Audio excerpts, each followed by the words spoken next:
अक्कलकोट येथे स्वामी महाराज प्रथम आले ते खंडोबाच्या देवळातील कट्ट्यावर स्थानापन्न झाले। हे खंडोबाचे देऊळ सध्याच्या टी स्टँडसमोर आहे। तेथून पुढे वटवृक्षाखाली येऊन त्यांनी तप साधना केली। बालोन्मत्त पिशाच वृत्तीचे ते सिद्ध पुरुष होते। आपल्या वास्तव्यात त्यांनी अनेकविध चमत्कार केले। राजापासून रंकापर्यंत अनेकांवर प्रेमाचा वर्षाव केला।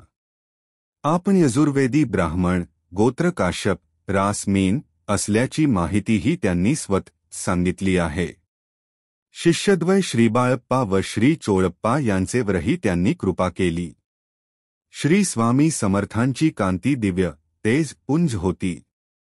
शरीराचा वर्ण गोरा होता। ते अजानुबाहू होते। तेथून स्वामींनी संपूर्ण देशात सर्वत्र भ्रमण केले। विविध ठिकाणी ते विविध नावांनी प्रसिद्ध होते। नंतर ते मंगळवेढ्यात आले। त्यानंतर ते अक्कलकोट या ठिकाणी आले आणि शेवटपर्यंत तेथेच होते। सर्वसामान्य भाविक भक्तांना त्यांनी आपलेसे केले। सर्व जातीपातीचे बहुजन समाजाचे आणि धर्माचे लोक त्यांच्या भोवती गोळा झाले। त्यांचे बाह्य आचरण काही वेळा बालक भावाचे तर काही वेळा अतिशय रुद्र असे होते। त्यांनी अनेकांचा अहंकार दूर केला। अनेकांना सन्मार्गाला लावले।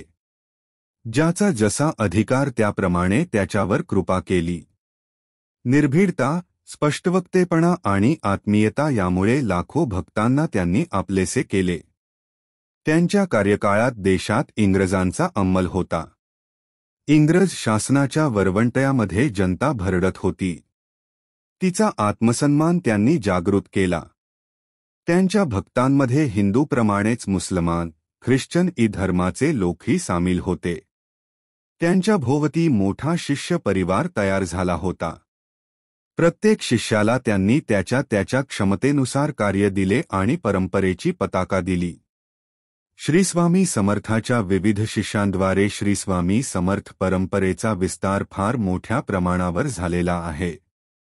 यातील प्रमुख शिष्य कोल्हापूरचे कुंभार स्वामी, पुण्याचे बिडकर महाराज, मुंबईचे श्रीतात महाराज, आळंदीचे श्री नृसिंह सरस्वती, श्री शंकर महाराज, श्री वामन बुवा, श्री गुलाबराव महाराज, श्री केळकर बुवा, श्री स्वामी सुत, श्री आनंद भारती, श्री गजानन महाराज, श्री मोरे दादा, श्री आनंदनाथ महाराज हे आहेत।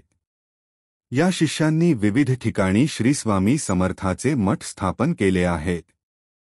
तसेच श्रीस्वामी मंदिरे आणि सेवा केंद्रे सुरू केली आहेत।